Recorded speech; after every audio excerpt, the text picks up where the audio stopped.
जी अस्सलाम वालेकुम। एजुकेशन में तकरीबन काफी देर हो गई है, बल्कि काफी दिन गुजर चुके हैं। ये सब लोग जो है धरने के लिए बैठे हैं और इनके मुतालबात जो है वो हुकूमत सुनने के लिए तैयार नहीं। डॉक्टर साहब हमारे साथ मौजूद है, इनसे ये पूछते हैं कि क्या असल में जो मेन मुतालबा क्या है जो ये हुकूमत मानने के लिए तैयार नहीं। जी डॉक्टर साहब। जी देखिए कि आपको देखिए कि प्राइवेटाइजेशन का जिन बोतल से बाहर आ चुका है। इन्होंने जिस तरह की मौजूदा हुकूमत है, जब ये पीटीआई की हुकूमत थी, ये हमारे साथ सड़कों पे थे। एक एमटीआई के नाम से, मेडिकल टीचिंग इंस्टीट्यूशन एक्ट के नाम से प्राइवेटाइजेशन पहले भी करने की कोशिश की गई थी 2019-20 के अंदर, जब ये वाली गवर्नमेंट नहीं थी पंजाब में। मैडम यास्मीन राशिद साहबा हेल्थ मिनिस्टर थी, तब ये हमारे साथ प्रेस कॉन्फ्रेंस करते होते थे। एक्चुअली इशू ये है कि जो बेसिक हेल्थ यूनिट है, रूरल हेल्थ केयर सेंटर्स हैं, वो गांव के लेवल पे एक आम बेसिक हेल्थ फैसिलिटी होती है, जो कि बेचारे जो गरीब गुरबा हैं, किसान हैं, या कोई हारी है, मजदूर है, उसको वो free of cost health care provide करे। उसमें कोई बड़े लंबे चौड़े ऑपरेशन नहीं होते वहां पे, नॉर्मल डिलीवरियां वहां पे होती है जचकी की। और दूसरी ये है कि वहां पे अद्वियात दी जाती हैं, जचकी को मॉनिटर किया जाता है, वैक्सीनेशन की जाती हैं, छोटे मोटे कट, सांप काटा, जिस तरह की कॉमन चीजें होती हैं खेतों में, उनका इलाज किया जाता था। अब इन्होंने उनको आउटसोर्स कर दिया है। ठीक है, ये कहते हैं कि हमने कर्जे इतने लिए हुए हैं, बोझ है। हालांकि वहां पे जो काम करने वाले जो तब अमला है, वो बड़े लो वेजेस पे हैं। 15,000 20,000 की आप हैं, वो गार्ड हैं, डिस्पेंसर्स हैं। अब वो हमारे हमारे कैलकुलेशन के अकॉर्डिंग वो बोझ नहीं है। जो उन्होंने 150 हेल्थ केयर सेंटर्स है, उनको प्राइवेट कर दिया गया, आउटसोर्स कर दिया। उसमें उन्होंने किया क्या है कि एक डॉक्टर को एलिजिबल किया कि वो ले ले गवर्नमेंट से। वहां गवर्नमेंट उनको पर पेशेंट 400 रुपया देगी, और गवर्नमेंट ने रेशियो रखी है कि 1100 मरीज लाजम है कि एक माह में वो चेक करेगा डॉक्टर जो वहां पे होगा। वो अपना अमला रखेगा, अपनी मर्जी का वो निकाल लेगा। अब वो कोई क्वालिफाइड अमला होगा नहीं होगा। अब वो 1100 के हिसाब से अगर एवरेज निकाला जाए 400 से, तो ये 4,40,000 रुपया बनता है। नहीं तो आप क्या समझते हैं कि ये अब जो इन्होंने प्राइवेटाइज कर रहे हैं, तो ये गवर्नमेंट की सर्विस से निकल जाएंगे?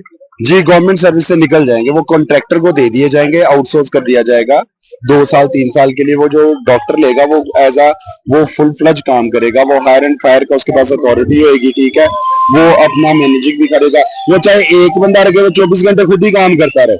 वो कोई मॉनिटरिंग का ऐसा कोई निजाम नहीं है कि 24 घंटे खुद काम कर रहा है। आपा रखे, डिस्पेंसर रखे, क्वालिफाइड रखे, ना करे। जिस तरह की हतायत है, क्वैकरी है, माल प्रैक्टिस है, मेरे ख्याल में इससे वो देखे ना, एक क्वालिफाइड डॉक्टर है, अगर वो 3 शिफ्ट में 3 डॉक्टर भी रखेगा, लाख लाख में 3 लाख तो यही हो गया, 4,40,000 तो उसने खुद कमाने। 3 लाख उसने डॉक्टर दे दिया, वो दवाइयां कैसे लेगा, सफाई का अमला, वो नर्सिंग कैसे लेके आएगा, लेक्चरर्स कैसे लेके आएगा, वो मिडवाइफ कैसे लेके आएगा, वो स्पोर्ट्स स्टाफ किस तरह लेके आएगा, वैक्सीनेशन कैसे खरीदेगा, दवाइयां कैसे खरीदेगा, इंजेक्शन कैसे खरीदेगा। दवाइयों के रेट आप मार जाके देखे फार्मेसी से इतने ज्यादा, तो ये पॉसिबल नहीं है ग्राउंड लेवल पे। इसमें माल प्रैक्टिस होगी, इसमें क्वैकरी होगी, इसमें जो गरीब हैं उनका बेचारों का हक छीना जाएगा।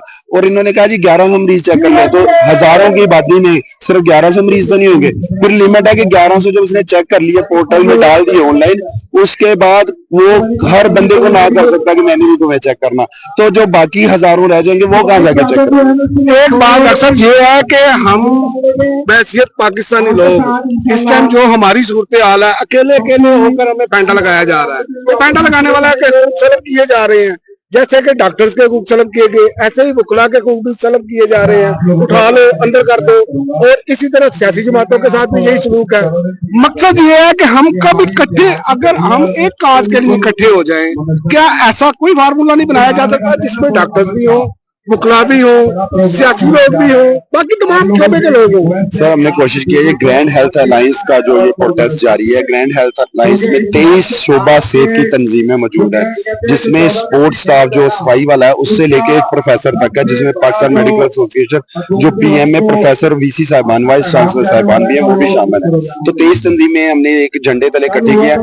यहाँ पे हमारे पास लाहौर बार के सदर भी आए हैं, हमारे साथ किसान इत्तेहाद के लोग भी आए हैं, हमारे पास टीचर्स एसोसिएशन भी है, हमारे पास एपका जो क्लर्क एसोसिएशन वो भी है, बाकी तंजीमें भी यहाँ आके अपने सपोर्ट कर रही हैं, ऐलान कर रही हैं, जिसमें ओपोजिशन पीपल्स पार्टी, तरीके इंसाफ, तरीके लब्बैक, जमात इस्लामी के मीर जमात और इमाम साहब भी हैं, वो सारे एक डंडे पे कटे रहे। मसला ये हो गया कि पाकिस्तान का जो आम शहरी है, अपार्ट फ्रॉम द डिपार्टमेंट, वो रोजी रोटी में इतना फंस चुका है कि एक बंदा है, उसको पता है कि मैं तजाज में जाऊंगा, शाम को मेरा बच्चा भूखा मर जाएगा, वो बेचारा सारा दिन मजदूरी के चक्कर में है।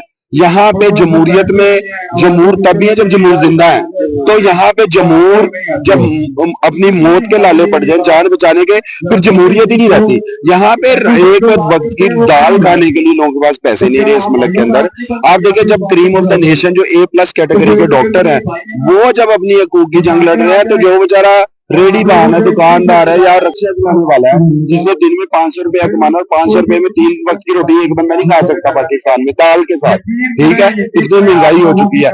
किसान देखे, उनको रेट नहीं गंदम का मिल रहा, 1,70,000 पर एकड़ कॉस्ट है और गंदम बिक 70,000 की पर एकड़ 1 लाख का नुकसान है।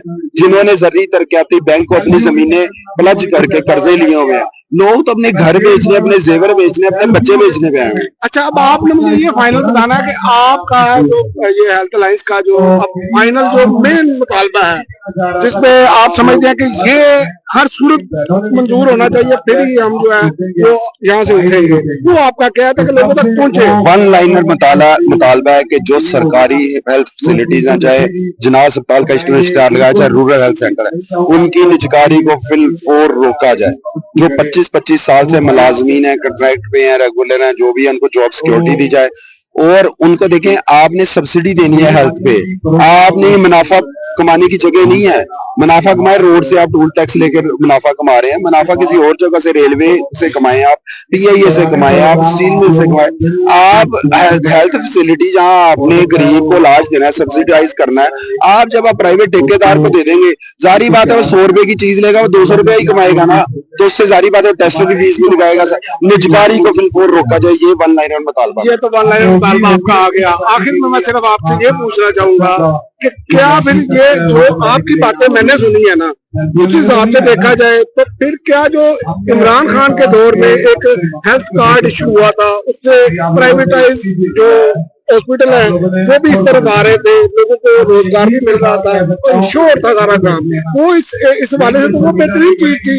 ये करने की बजाय जो ये कर रहे हैं। सर, हमारा कोई सियासी एजेंडा नहीं, कोई भी सियासी जमान लीडर जो भी आम आवाम को फैसिलिटेट करेगा, उसके लिए सामियां पैदा करेगा, वही मुल्क का लीडर हो रहनुमा है। वो A हो B हो C हो, ये मैटर नहीं करता। देखिए, वो जो हेल्थ कार्ड सब्सिडाइज था, ये नवाशी साहब ने शुरू किया था, ये सब्सिडाइज जो ये सब्सिडी थी ना, हेल्थ कार्ड भी जाके आप प्राइवेट है, गवर्नमेंट को इतना लोड है, प्राइवेट भी न्यूरो सर्जरी का सर्जरी पेशेंट जा सकते हैं, फ्री एग्जाम ले सकते हैं, वो वहाँ पे गवर्नमेंट एक सर्टेन स्टेट लाइफ इंश्योरेंस के साथ कोलैबोरेट करके सब्सिडाइज कर रही थी, ठीक है। उसमें लूप होल जो उसमें चेक एंड बैलेंस करे, स्क्रूटनी करे। जो डायरेक्टर देखे, बड़ी सिंपल शरीफी है, जो प्रोग्राम डायरेक्टर्स हैं, जो ब्यूरोक्रेट्स हैं, हेल्थ मिनिस्टर्स हैं, उनकी तनख्वाहें मराद बढ़ी जा रही है, और जब मिडवाइफ है उसको निकाल दो। ये तो एक मजाक है मुल्क के साथ। आप बात सुने, सबसे पहले तो जो है, अगर बोझ है तो हेल्थ सेक्रेटरी के अमले को कम करे, उनकी तनख्वाहों में 100% इजाफा क्यों हो गया? अगर आपने सब कुछ बेच देना है OLX पे, तो फिर ये मिनिस्ट्रीज हेल्थ की, फिर ये जो बड़े हाथी सफेद हाथी हेल्थ सेक्रेटेरिएट्स, इनको भी खत्म करें। इन सबसे पहले मैं कहता हूँ मिनिस्ट्री, ये पंजाब असेंबली को आउटसोर्स कर दे और आप सेक्रेटेरिएट्स आउटसोर्स कर दे। देखें, मैं घर का सब रहा हूँ, मैं घर चला रहा हूँ और घर सही नहीं चल रहा, तो सबसे पहले सरबराह से पूछगछ होती है, ना कि 2 साल के बच्चे से। उसका तो रोल ही नहीं बेचारे का, तो अपना काम कर रहा है, स्कूल जा रहा है।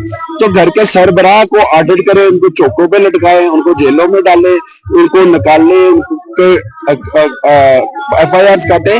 आप यहाँ से, आप मिडवाइफ से शुरू हो गए साहब, बेचारी मिडवाइफ पापा ने या एक चौकीदार ने क्या करना है? ये तो मजाक है। अल्लाह ताला आपको कामयाब करे। हम इंशाल्लाह ताला पूरी कोशिश करेंगे कि ये तमाम सोशल मीडिया के प्लेटफॉर्म पे जो आपका इंटरव्यू है ना, टिकटॉक से लेके जितने भी सोशल मीडिया के प्लेटफॉर्म है, क्योंकि आपको पता है मेन स्ट्रीम मीडिया पे हमें वो इजाजत नहीं होती, हमें भी नौकरियों के लाले पड़ जाते हैं। लिहाजा कोशिश करेंगे कि ये हर प्लेटफॉर्म पे आपकी आवाज जो है ना वो पहुंचाई जाए, ताकि शायद इस हुकूमत को कोई ख्याल आ जाए और ये वापस अपना ये सारा एजेंडा ले। बहुत शुक्रिया आपका। अल्लाह।